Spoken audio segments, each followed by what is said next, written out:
नमस्कार। मैं अभी आपको ये बताने जा रही हूँ कि रेवती नक्षत्र आकाश से कैसे नीचे गिरी और पुनः उसका कैसे स्थापन हुआ। और भगवती के प्रसाद से रेवती ने एक मनवंतर द्वीप सुयस्वी पुत्र की प्राप्ति कैसे की। तो किसी समय की बात है, ऋतुवाक ऋषि के यहाँ बहुत ही अनुष्ठान करने के बाद एक एक पुत्र की प्राप्ति हुई।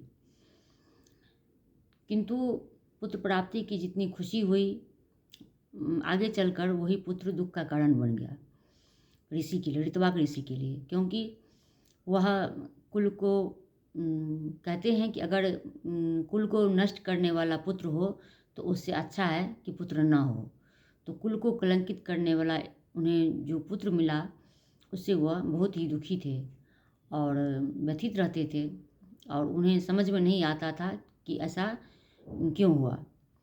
क्योंकि पहले पूर्व के समय में जब गर्भाधारण की बात होती थी तो नक्षत्र और मुहूर्त या शुभ समय देखकर गर्भाधारण का विचार होता था, ताकि सुयश और सुयोग पुत्र की प्राप्ति हो। तो ये सब विचार उन्होंने किया। उन्हें एक पुत्र की प्राप्ति की अभिलाषा थी, पुत्र प्राप्ति हुई, किंतु वह पुत्र कुल को कलंकित करने वाला उन्हें मिला, जिससे वो बहुत ही दुखित रहने लगे। इसी के समाधान के लिए और सब तरह से विचार करने के बाद वो ज्योतिषाचार्य गर्ग ऋषि के पास पहुँचे। गर्ग ऋषि ने सब तरह से उसे जांचा, परखा, देखा तो उन्हें बताया कि जिस समय गर्भाधान हुआ उस समय रेवती नक्षत्र का अंतिम भाग गंडांत योग था, जिसके कारण इस बालक की दुर्विनीति का कारण बना। यानी कि इस ग्रह नक्षत्र के योग के कारण ही ये बालक जो है कुल को कलंकित करने वाला या गलत रास्ते पर चलने वाला या कुल को कलंकित करने वाला या दुर्बुद्धि प्राप्त करने वाला आपको प्राप्त हुआ। तो इस बात को जानकर ऋतवाक ऋषि बहुत ही कुपित हुए और उन्होंने रेवती को श्राप दे दिया। तो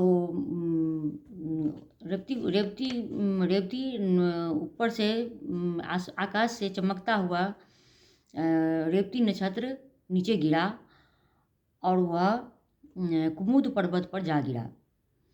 कुमुद पर्वत पर गिरने के कारण उससे एक सुयोग सुंदर एक कन्या प्रकट हुई, जिसे प्रमुच ऋषि ने देखा तो उसे वो अपने आश्रम पर ले आए और उसे अपने कन्या, अपनी पुत्री के रूप में उसका पालन पोषण किया और उसे आश्रम में रखा। फिर वो जब कन्या विवाह करने योग्य हुई तो वह सोचने लगे कि इसका विवाह किस पुरुष से किया जाए, इसके योग कौन वर हो सकता है। तो इस बात को जानने के लिए वो अग्नि में प्रवेश किए। तो अग्निदेव ने उसे कहा कि इसके लिए बहुत ही सुंदर और सुयोग वर आएगा, जो बलवान भी होगा, सभी तरह के प्रीति से ओजस्वी होगा और वह प्रिय व्रत के वंशज राजा दुर्दम विक्रमशील के पुत्र होंगे और वह कालिंदी के गर्भ से उत्पन्न हुए होंगे। तो यह सुनकर प्रमुच ऋषि प्रसन्न हो गए और रेवती नक्षत्र से नीचे गिरने के कारण वह रेवत हुए। पत्थर पर गिरे तो उससे जो पुंज निकला वह रेवत हुआ। रेवत से जो कन्या प्रकट हुई उसका नाम उन्होंने इससे पूर्व रेवती रखा। तो एक दिन की बात है, जब कुमुद पर्वत पर प्रमुच ऋषि अपने आश्रम में कुछ कर रहे थे तो बाहर खड़ी जो रेवती थी वह उसी समय एक राजा वहाँ प्रविष्ट किए और उन्होंने प्रिय कहकर रेवती को संबोधित किया और फिर महर्षि के बारे में उन्हें पूछा। तो वह अंदर आश्रम की ओर इशारा करते हुए उन्हें अंदर तक वह ले गई उन्हें और ऋषि को प्रणाम किया। फिर ऋषि ने उसे अपने जमाता के रूप में देखकर बहुत ही प्रसन्न हुए, उनका आदर भाव किया, उन्हें जल दिया हाथ में और विराजने को कहा। फिर दुर्दम ऋषि समझ नहीं पाए कि इनका आवत भागत इतना क्यों हो रहा है। तो फिर उन्हें ब्रह्मर्षि प्रमुच ने उन्हें समझाया कि आप की का विवाह जो है से रेवती के साथ होगा, आप इसीलिए यहाँ आए हैं और इससे पूर्व आप इसे प्रिय कहकर संबोधित कर चुके हैं। तो इस तरह से रेवती का विवाह उनसे तय हुआ। पर रेवती ने एक जिद ठान दी कि वह रेवती नक्षत्र जब होगा आसमान में, तभी वह उसी नक्षत्र में वह विवाह करेगी। तो प्रमुच ऋषि ने उन्हें समझाया कि रेवती नक्षत्र तो आकाश में है ही नहीं, तो उसका विवाह फिर कैसे होगा। तो रेवती कन्या ने समझाया उनको कि ऋतवाग ने शाप देकर उनको नीचे गिरा दिया, तो क्या वह इतने सामर्थ्यवान नहीं है कि रेवती को पुनः आकाश में स्थापित कर दे। और वो जानती है कि वो सामर्थ्यवान है, वह तो सृष्टि का सामर्थ्य करने की सामर्थ्यता रखते हैं। तो इस बात से प्रमुच ऋषि प्रसन्न हो गए और पुनः रेवती को आकाश में स्थापित कर दिया। और फिर रेवती का और दुर्दम ऋषि के साथ रेवती का दुर्दम राजा के साथ विवाह तय हुआ, उनका विवाह लगन हुआ। और दुर्दम ऋषि ने उनसे आशीर्वाद प्राप्त किया कि उन्हें एक ऐसे पुत्र की प्राप्ति हो जो पूरे मनवंतर द्वीप का अधिपति हो।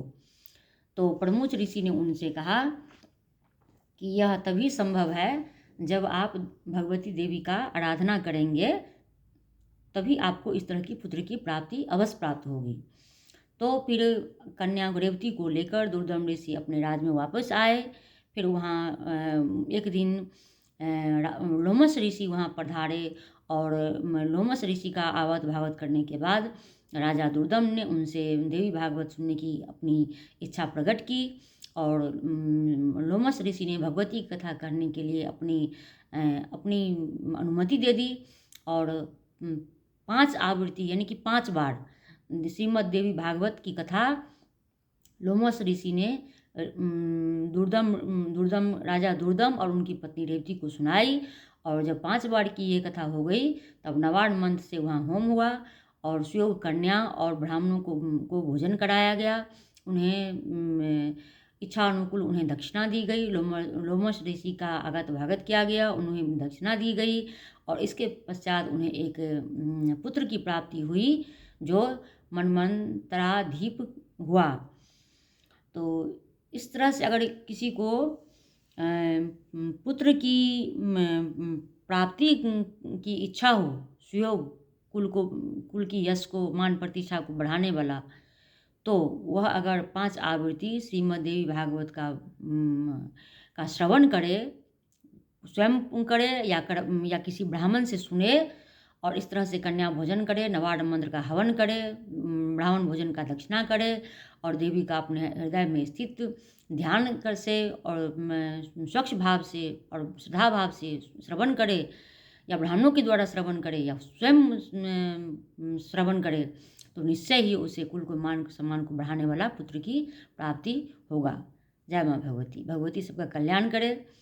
अगर आप सबको ये वीडियो पसंद आए तो आप उसे सब्सक्राइब कीजिए, मुझे मोटिवेट कीजिए और शेयर कीजिए। और भगवती मेरी वाणी से अगर त्रुटि हुई हो तो मुझे क्षमा करें। जय माँ दुर्गे, जय माँ भगवती।